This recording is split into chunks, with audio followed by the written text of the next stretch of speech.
Hi everyone, as you know, the last unit of the year is called food. So whenever we're talking about food, we may talk about the ingredients such as cheese, ham, bread, milk, etc. However, in order for us to prepare actual food, we need more than ingredients. That's why today we're going to study some nouns that will help us give cooking instructions. That means that we're going to study kitchenware and we're going to also study some cooking verbs that are going to help us. So let's start with the kitchenware. What is kitchenware? Kitchenware is all the utensils that we use whenever we are preparing food, right? So the first kitchenware we have is saucepan. Saucepan, which is like a pot but smaller and is used whenever we're trying to prepare something liquid, for example, some tomato sauce. Okay.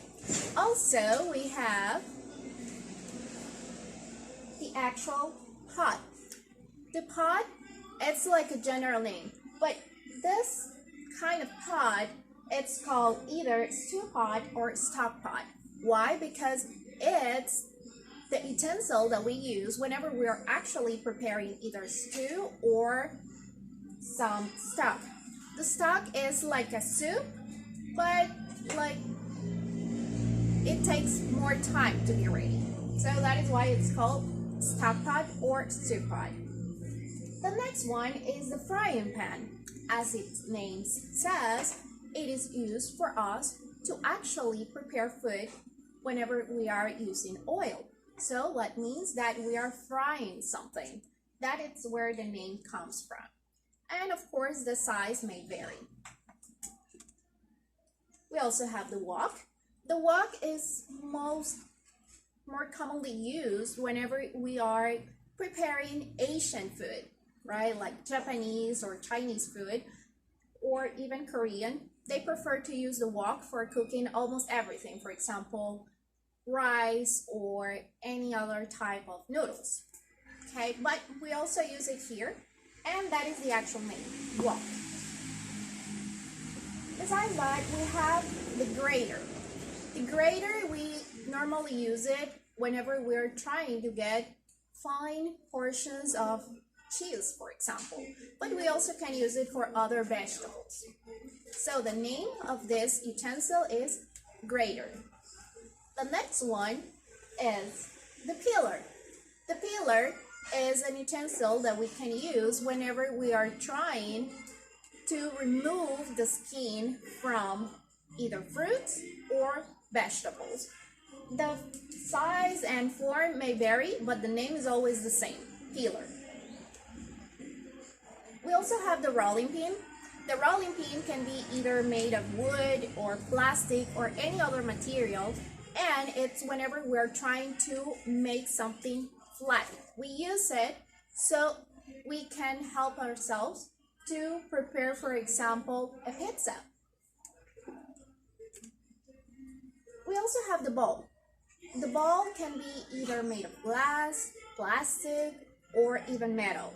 And its function is for containing elements that can be either liquid or solid. And we use it in a lot of preparations. Then we have the whisk. The whisk, which is really helpful whenever we are trying to either beat, whisk, or mix elements. And it helps us aerate the elements that we are actually combining. For example, flour, or whenever we are beating the eggs, it will help us to provide some air to whatever we are mixing. Then we also have some other elements that we can use within our kitchen, as for example, the spatula that can be like this one, a metal one, or it can be made of wood, or even can be plastic or the rubber spatula, which is like even softer, right? So it can help us to either flip some elements or to mix them.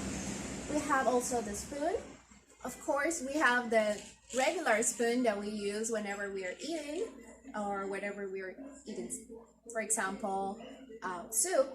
But we have the larger spoon that can help us stir the soup, for example, whenever we are cooking it. Also, we have the ladle, which is like a spoon but even bigger and deeper, so we can gather some liquid elements.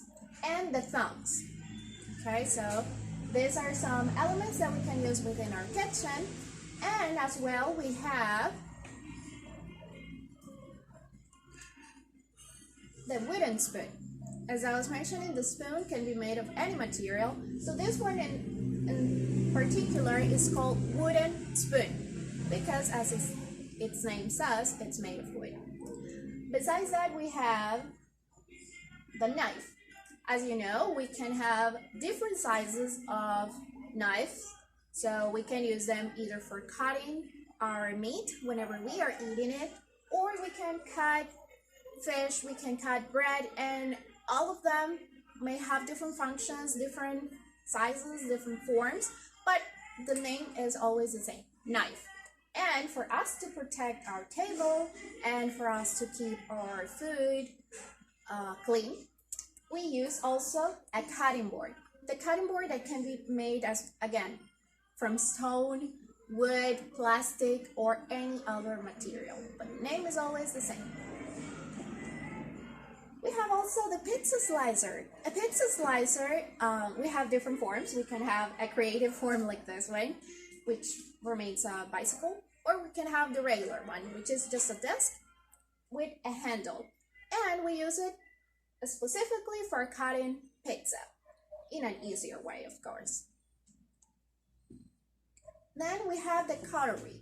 The cutlery is a name that contains all the utensils that we use for us to eat. So it may include the spoon, the knife, fork, and even the chopsticks. Remember that whenever we are eating Asian food, for example sushi, we may use the chopsticks instead of a fork, right? So cutlery is the name that includes all these utensils.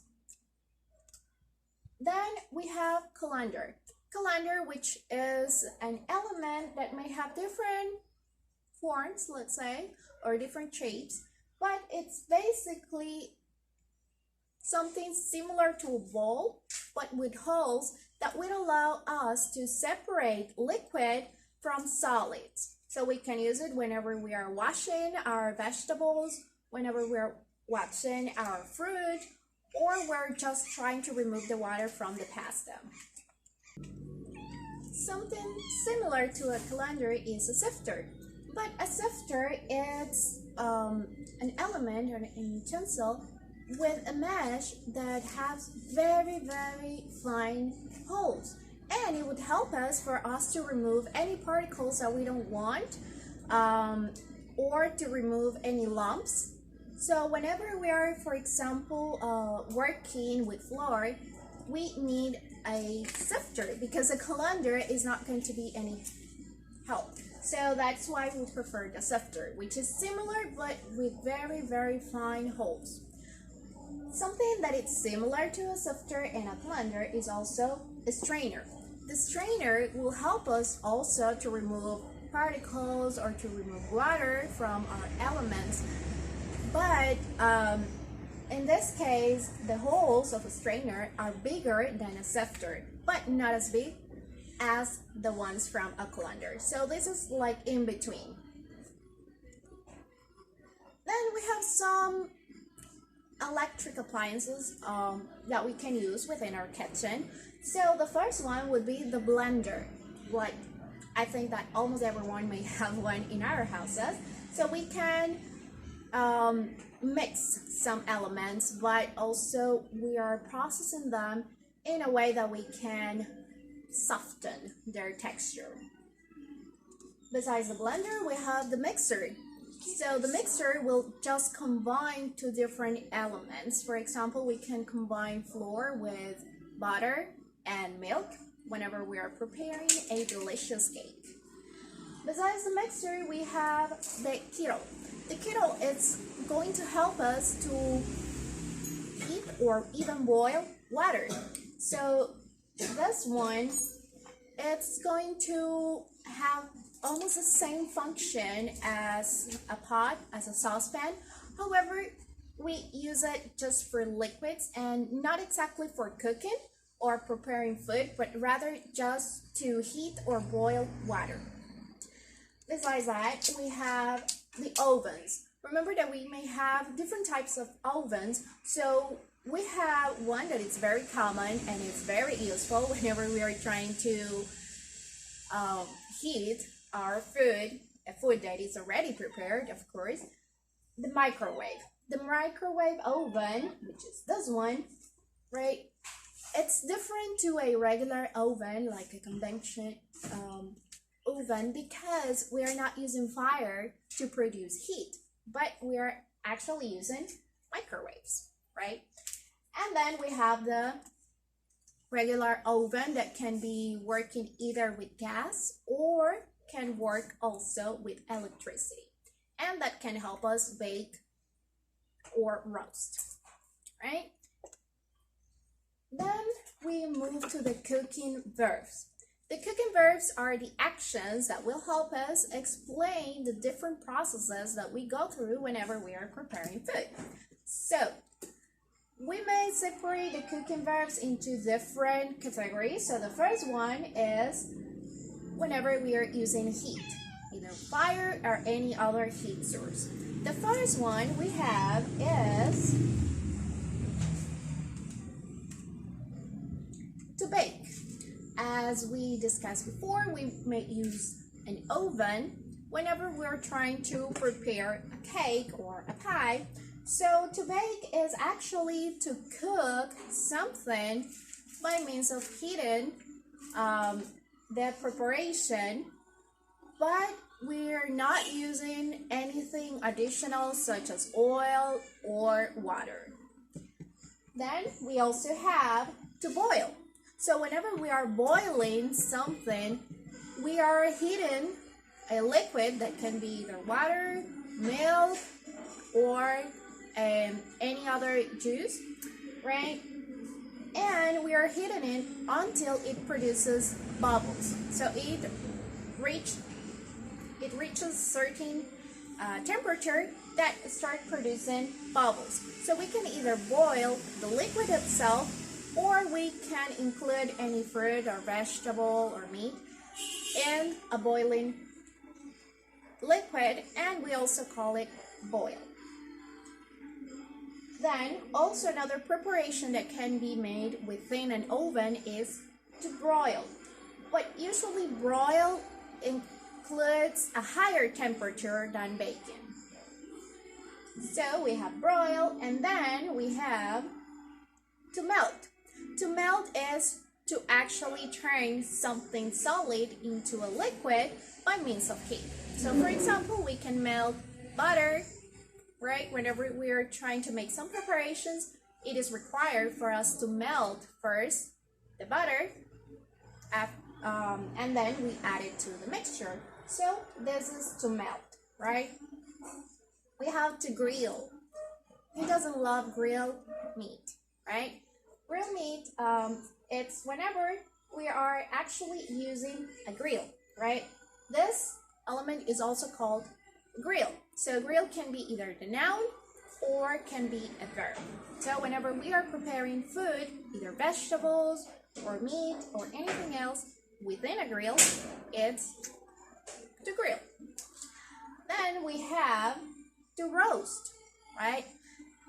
We can roast chickens or we can roast potatoes, right? It's also using some heat, but even though it's similar to bake or to broil, it's a different preparation, right? So we have to roast within a roaster. Some ovens may include a section specifically for us to roast, and some others may not. So if you need to roast something, you need to figure out whether your oven has that function or not. The next one is to simmer. To simmer is to maintain a liquid in a temperature that it's almost boiling but not yet. So it's like in the temperature in which you start to see the bubbles, but it's not boiling yet. So that is to simmer. And then to cook. To cook is actually just prepare food by means of using some heat source. So whenever you are cooking, you need to actually use either a stove, or whenever you're using some fire, then is when you're actually cooking.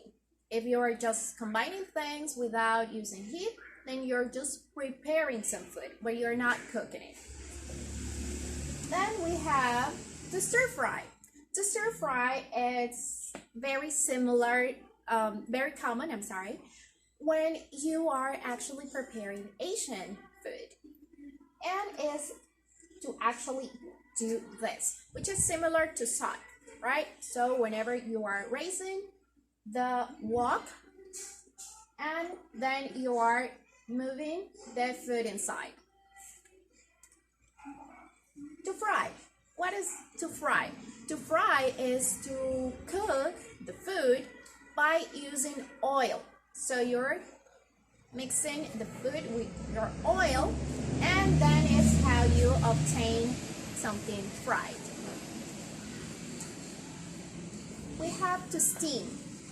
To steam is whenever you are using some water that is boiling, so the steam that comes over this liquid or water, in most of the cases, it's actually cooking the food. So by cooking the food by means of steam, that is actually to steam.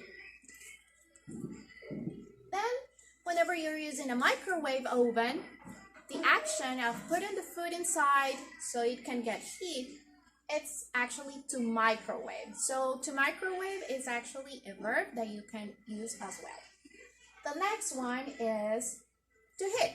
So whenever you're heating something, is just adding some heat to your food, right? So whenever you're turning your food from cold or room temperature to hot or warm, then is to heat. So you can heat, for example, the oil before you're frying something. Then the next verb has to do with using sharp objects. Sharp objects can include a grater, a knife, or a peeler. So, to cut. To cut is to separate an element into two or more parts by using a knife. So that is to cut. Also, you can cut by using scissors, but within the kitchen, it's more common for us to use a knife than scissors, right? Depending on the way you're cutting the things or the elements, the food, you can also call it to slice. So to slice is whenever you are cutting your food into thin portions. For example, you can make slices of carrot, slices of bread, slices of ham, etc. Another way of cutting is to chop. Whenever you're chopping and not going shopping, to chop, it's whenever you're cutting the food into very small portions. Okay, so this is to chop. Okay, whenever you're cutting repeatedly into small sections.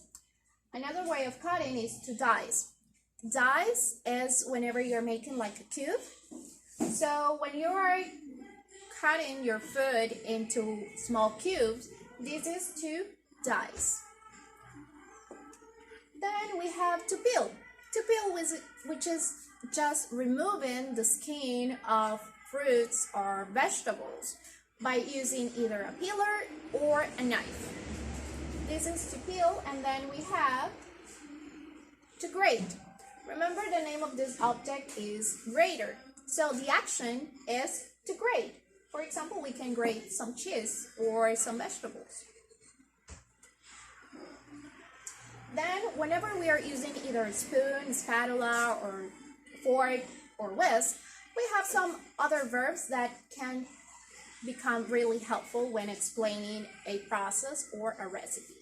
The first one is to spread, which is this action, right? So we can spread something into a surface, right? That can be a bread, it can be a tortilla, anything, right? And we can use either a spoon, a knife, or a spatula. Then to stir. To stir is whenever we are removing something while we're cooking it, right? So we can use a wooden spoon or any other type of spoon whenever we are stirring our preparation. To beat is to stir but with a higher force, right? And whenever we are beating something, we are trying just to include some air into our preparation. So we can beat, for example, the eggs, right? And we can either use a whisk or a fork for us to beat something. Whenever we are mixing something, we are actually combining two or more elements with the help of either a spatula or a fork or spoon or whatever we have handy, right? That is to mix, to combine two or more elements, and those can be two liquids or solids, or it can be solid and liquid, right? Then something else that we have is to whisk. To whisk is actually aerating our preparation, and usually to whisk is whenever we are mixing a liquid and a solid element. So that is to whisk. And then we go to the different cooking verbs that we perform with our hands. The first one is to break. To break is to separate the elements in two or more parts by force. So whenever we are trying to cook some eggs, we need to break them first, right? That is to break. And then we have to shake. We shake. Whenever we are shaking something, it's performing this action, right? So when we are moving the elements, so they can become combined. To sprinkle, right? To add something by adding them into very small portions, so we can sprinkle sugar or salt to our preparations. Then we have to stuff. To stuff is whenever we are introducing some filling to our preparation. So we can prepare, for example, stuffed turkey or something like that. So that is to stuff, whenever we are filling our food with more food. Then we have to knead. To knead is whenever we are preparing our dough, right? Whenever we are preparing, for example, pizza dough or something like that, we need to knead them, right? To incorporate all the elements with our hand, right? Then we have the cooking verbs in which we need special kitchenware. So let's see those. The first one is to blend. Do you remember the blender? Well, whenever we are introducing our food, not our cell phone, into the blender, we call it to blend. So we can blend our fruits, our vegetables with either some fruit juice, or we can also mix it or blend it with water or milk or any other liquid. Then we have to roll out. Whenever we are trying to flatten our dough or any other preparation or meat, we need to use the rolling pin. So the action of using a rolling pin to flatten the food, it's called to roll out. The next one is to weigh.